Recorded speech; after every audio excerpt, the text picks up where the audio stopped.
गौतम गंभीर और अजीत आगरकर ये दोनों हेड कोच सेलेक्टर की जोड़ी इंटरनेट पर काफी ज्यादा ही हाइप में रहती है, mostly due to their statements और their squad selection decisions. And even in दोनों की वजह से इंडियन क्रिकेट एक न्यू डायरेक्शन में भी आया, जहां हम जीते तो है पर कंट्रोवर्सीज काफी ज्यादा ही रही है। पर इस नए डायरेक्शन ने कुछ ऐसे प्लेयर्स को साइडलाइन कर दिया जिनके बिना आज टीम इंडिया काफी अधूरी लगती है, क्योंकि अगर वो टीम का पार्ट रहते तो शायद कई मैचेस को हम जीत सकते थे। इन प्लेयर्स के पास टैलेंट था, एक्सपीरियंस था, ये मैच विनर्स भी थे, लेकिन फिर भी उनको फोर्स करके रिटायर करवा दिया गया या बिना चांसेस दिए ही उनको ड्रॉप कर दिया गया या फिर सीधा इग्नोर ही किया जा रहा है। वेल, ऐसे प्लेयर्स देखे तो लिस्ट में काफी बड़े नाम आ जाते हैं, लेकिन आज हम उनमें से कुछ प्लेयर्स के बारे में बात करेंगे जिनके करियर पे सबसे ज्यादा इम्पैक्ट हुआ है इस जीजी आगरकर एरा में। और इनके अलावा और कौन प्लेयर इस लिस्ट में आ सकता है वो भी मुझे बता देना। सो ये जो जीजी आगरकर एरा है, इसकी स्टार्ट काफी अग्रेसिव तरीके से हुई थी, जहां यूथ को काफी चांसेस दिए गए और एक फॉर्मूला काफी स्ट्रिक्टली फॉलो हुआ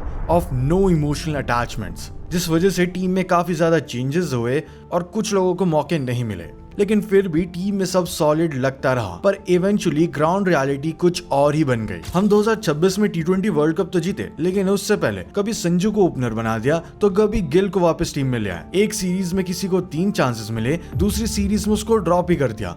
जो किसी एक फॉर्मेट में स्टेबल प्लेयर था उसे दूसरे फॉर्मेट में पूरा वैनिश ही कर दिया। और ये पूरा ही सिलेक्शन टेबल किसी शेयर मार्केट जैसा हो गया। कब किसी प्लेयर का स्टॉक पंप हो जाए और कब डंप हो जाए ये कोई नहीं बता सकता। और इस पूरे स्टॉर्म में सबसे पहला डैमेज जिसको मिला था वो थे रविचंद्रन अश्विन। अश्विन को मॉडर्न डे क्रिकेट का चीट कोड माना जाता था। अगर बॉल टर्न हो रही है तो अश्विन, अगर लेफ्ट हैंडर्स का लाइनअप है तो अश्विन, और अगर मैच को 10 मिनट में ही डिकोड करने वाला कोई सीनियर चाहिए तो वो है Ashwin. 500 test wicket, match winning spell even in the overseas, world class cricketing IQ और कई सालों की इंडियन टीम में सर्विस के साथ बिना कोई कंट्रोवर्सी के अश्विन हमेशा प्रेशर में कूल ही रहते थे। एंड यस, मान कटिंग वाला जो इंसिडेंट था वो कोई कंट्रोवर्सी नहीं होती। So it's very fair to say कि उनके करियर में कोई मेजर कंट्रोवर्सी नहीं रही। एंड सबसे बड़ा फैक्ट ये है कि हमारे कुछ लास्ट ईयर्स की बॉलिंग यूनिट का ब्रेन वो अश्विन ही थे।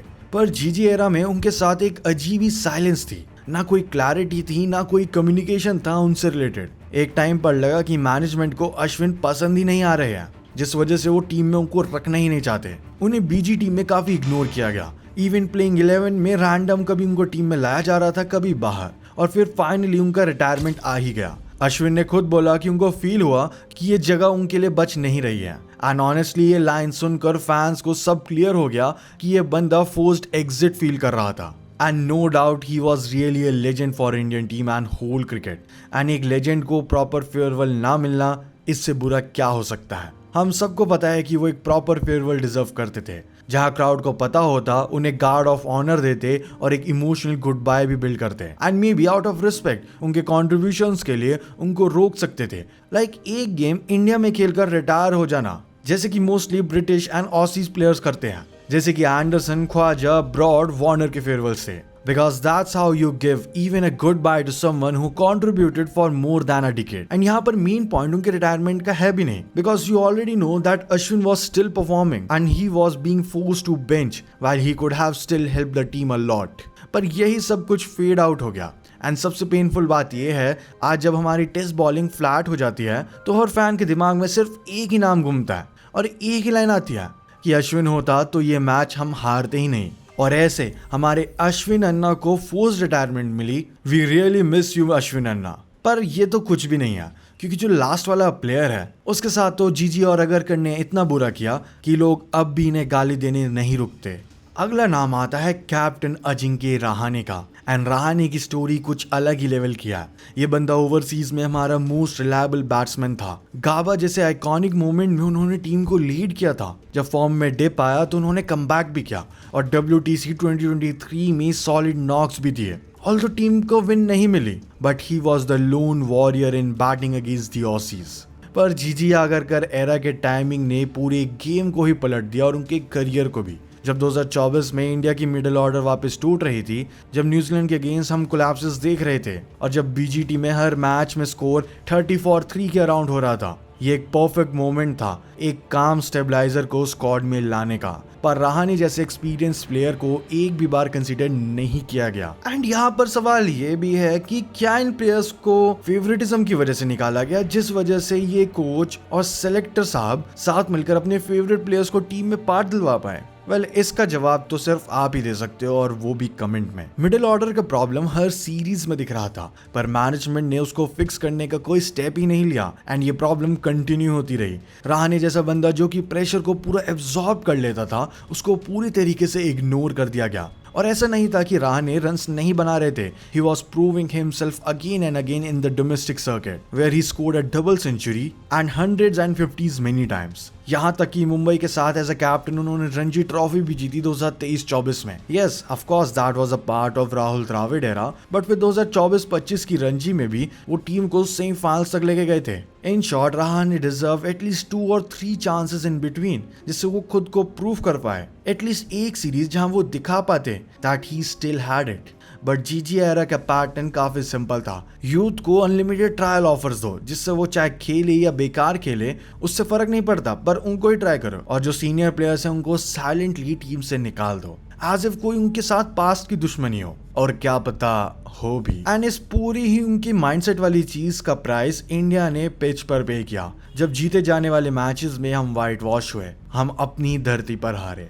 अब इसके बाद आता है एक ऐसा नाम जिसके अराउंड अब भी जीजी आगरकर को काफी हीट एंड गालियां मिलती है जब भी इस नाम के अराउंड बात होती है। ये नाम है मोहम्मद शामी का, और उनका ये पूरा केस सिर्फ कंफ्यूजिंग नहीं है, दिल तोड़ने वाला है, क्योंकि यहाँ बात पोटेंशियल की नहीं है, यहाँ बात प्रूवन मैच विनर की है। और उनकी पूरी कैपेबिलिटी को समझाने के लिए 2023 वर्ल्ड कप से बेटर क्या एग्जाम्पल हो सकता है, जहां उन्होंने 7 मैचेस में 24 विकेट लिए, जिसके साथ वो टूर्नामेंट के हाईएस्ट विकेट टेकर भी रहे, और उनकी एवरेज अराउंड 10 की रही, और जो उनका बेस्ट बॉलिंग फिगर था वो था 7 विकेट का इन अ सिंगल मैच, और वो भी न्यूजीलैंड के खिलाफ सेमीफाइनल जैसे नॉकआउट मैच में। और ये सब जब था जब वो फर्स्ट चॉइस भी नहीं थे प्लेइंग 11 में खेलने के लिए इस वर्ल्ड कप की, बिना प्रॉपर रिदम के आए, बिना प्रिपरेशन के, और फिर वर्ल्ड कप का सबसे डेडली बॉलर बन गए। ये नंबर्स एलीट नहीं है, ये लिटरली लेजेंडरी है। पर फिर एक सवाल आता है कि अगर कोई बॉलर वर्ल्ड कप जिता दे, प्रेशर में परफॉर्म कर दे, हर फॉर्मेट में प्रूवन भी हो, तो उसको क्या रिवॉर्ड मिलता है? Normally I guess clear role मिलना, कम्युनिकेशन रहना एंड रिस्पेक्ट, जो कि सबसे इंपॉर्टेंट थिंग है। लेकिन शमी भाई के साथ क्या हुआ इंडियन क्रिकेट में, और एज आई शुड से जीजी और आगरकर एरा में? Just silence. Yes, of course Shami भाई इंजर्ड हुए, उनकी एंकल में इंजरी हुई और उनका रिहैब काफी लंबा चला। पर एक सवाल है, क्या इंजरी का मतलब करियर में पॉज नहीं बल्कि करियर इरेज करना होता है? क्योंकि जब शमी भाई फिट होने लगे तब भी कोई क्लैरिटी नहीं थी कि वो टीम का पार्ट बनेगा नहीं, ना कोई फ्यूचर प्लान, ना कोई टाइमलाइन, ना रोल डिफाइन, बस एक ही जवाब था, देखते हैं। शमी खुद बोल चुके हैं इंटरव्यूज में, मुझे पता नहीं है मैं कहाँ स्टैंड करता हूँ, सिलेक्टर्स कोई कम्युनिकेशन ही नहीं कर रहे। और जब एक सीनियर फास्ट बॉलर जो कि वर्ल्ड कप में इंडियन टीम की बैकबोन रहा हो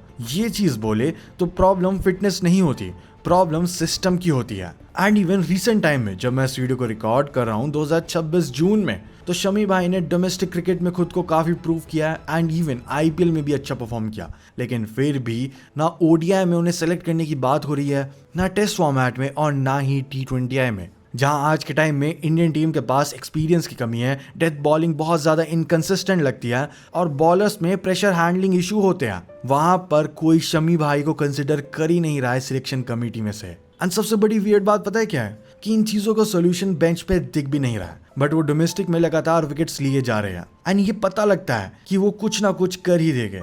और शर्म आनी चाहिए इन फैंस को, क्योंकि रोहित कोहली के लिए तो ये सब पागल हो जाते हैं, बट शमी, रहाणे, अश्विन जैसे हीरोज के लिए सिर्फ कुछ चुनिंदा लोग ही आवाज उठाते हैं, जिन्हें बिना मौके मिले टीम से बाहर कर दिया गया। और ऐसा भी नहीं है कि ये कोई मामूली प्लेयर्स थे, ये वो प्लेयर्स है जिन्होंने इंडिया को ट्रॉफी जितवाई है, कई हार्ड मैचेस जितवाए हैं, एंड इवन कई अनफॉरगेटेबल मेमोरीज भी दी है। हम सबको पता है कि इंडियन टीम में अभी भी काफी फ्लॉज एग्जिस्ट करते हैं, एंड वैसे तो लोग कह देते हैं कि हमारे पास इतने अच्छे प्लेयर्स हैं, हम लिटरली 2-3 T20I टीम बना सकते हैं, ये कर सकते हैं, वो कर सकते हैं। लेकिन क्या हमारे पास कोई 10/10 परफेक्ट टीम भी है जिसमें सब के सब प्लेयर्स अच्छा खेल रहे हो? या फिर वो एरा काफी पीछे जा चुका है और हम बस कुछ गिने चुने प्लेयर्स के ऊपर काफी डिपेंड हो चुके हैं? रिसेंटली हम आयरलैंड से व्हाइट वॉश हो गए, I mean, can you even believe that? It was the first time this happening. And captain थे श्रेयस अय्यर, जिन्हें भी फैंस ने बहुत सपोर्ट किया कि इनको भी टीम में मौका दो एज अ कैप्टन बनाओ, और जब इन्हें मौका मिला